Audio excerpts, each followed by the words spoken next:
Jinx, Jinx, Jinx. I'm pretty sure I've seen her somewhere. Ah, that must be it. For Twinshot with Jinx is considered as the best comp right now on the meta according to Meta TFT if you look at the average placement. And if you are wondering why, let's first have a little showcase of its real power and then we will jump into the guide. 3, 2, 1, fire!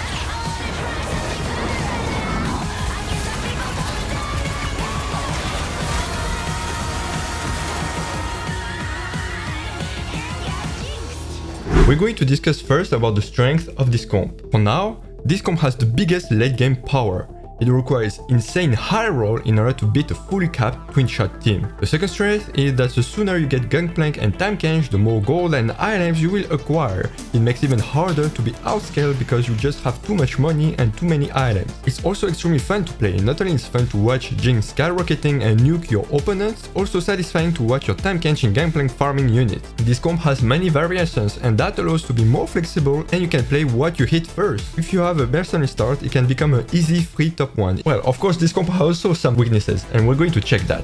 The first weakness is that it requires you to be level 9 to consistently find your 2-star 5-cost units, or to be extremely lucky at level 8. The second weakness is that it requires you to snowball your early game to create an advantage, which will help you to achieve this late game comp. My two guides about leveling, economy, and early game can help you achieving this comp more consistently. And the third weakness is that it requires practice to know which unit you want to stuff based on what you hit. It might be tricky at first, even for experienced players. Let's talk now about the comp variation. The first comp variation is the dream. You wanna play around Gangplank and Mercenary your whole game so you can achieve your level 8 and even level 9 really fast. That way you can snowball hard and find your Jinx and Time Canch and have them 2-star very easily. The idea is to stay at level 7 or level 8 until you find your 3-star GP and then you can push to get Jinx and Time Canch and then just win the game. The second variation, which is probably more popular because it's easier to hit. It's more centered around Urgot and 5 Chemtex. This one is just more consistent because it requires less RNG on your side, and also because Urgot can be a viable hard carry for late game and it's fine if you don't find Jinx too fast. However, as you can imagine,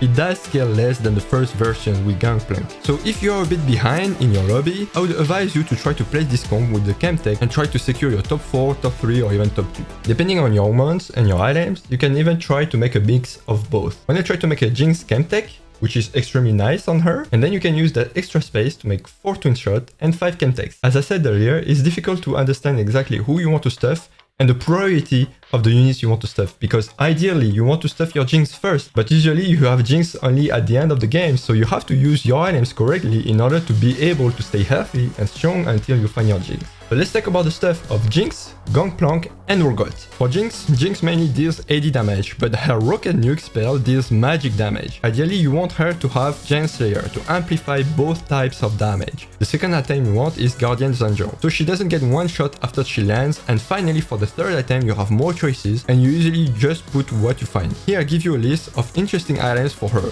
Ginzu, Infinity Edge, Last Whisper, Hand of Justice, Bloodthirster, and Jewel Gauntlet if you have an Infinity Edge on her. You can use Urgot as an item holder until you find Jinx 2. For Urgot, it can be played as a main carry to buy you time until you push level 9 and find your Jinx 2. So you can play all the items I mentioned above. However, if you want to play Urgot as a main carry until the end, then you'd like to have these items on him. One offensive item like Deathblade or Infinity Edge or even Giant Slayer.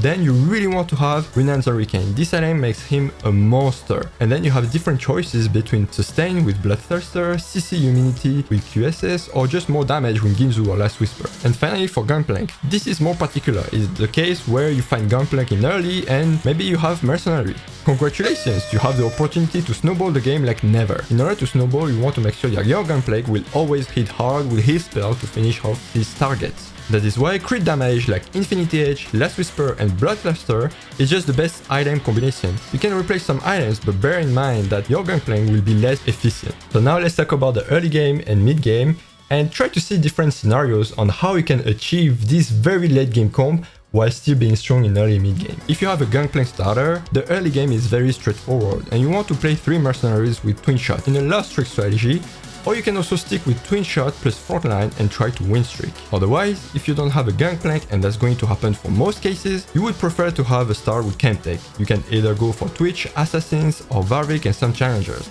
The idea is to always play around your 2-star units, their synergies, and the items you can build. If you do have a Chem Tank starter, you want to roll at level 7 until you have 5 Chem Tanks, all of them being 2 stars except the focus units, obviously. If you want to have more details to know exactly when to roll and when to stop, check this leveling and economy guide. Now let's talk about the augments. Some of them are extremely good and some of them are baits. So that's why I'm going to talk about them for the 2 versions of the Twinshot. So for the mercenary comp, any augment that grants you more mercenaries can make you have an absolute crazy game. Obviously, the pirates, if you have a strong gangplank to farm even gold, makes you snowball even more. You can try to get a gold reserve because you will be slow rolling your gangplank, so you have a lot of gold and your gangplank will get tons of damage. You can also go for Titanic Force because gangplank will be 3 stars, so he will definitely earn a ton of damage. What about economic augment? You have wise spending to help you slow roll while pushing your level at the same time. Extremely efficient if you want to slow roll level 7, you will naturally get up level 8. And finally, high-end shopping, which allows you to have the 5 cost units much easier. For the Chem Tank comp, any augment that grants you more Chem Tank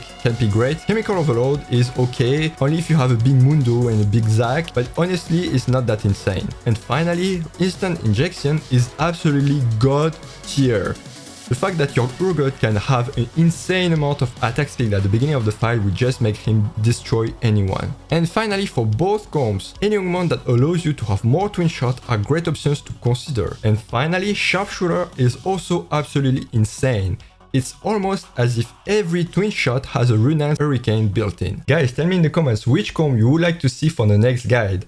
There are so many good comps right now, it's really hard to choose the right one, and I will consider your opinions. And also for this specific video, you have to put a like on this video, because otherwise I will jinx your games. If you want to have this cheat sheet on your phone, you can find it on Tactor. I will put the link in the description and you can have access to a lot of information for free. With that being said, let's nuke each other at the top of the ladder.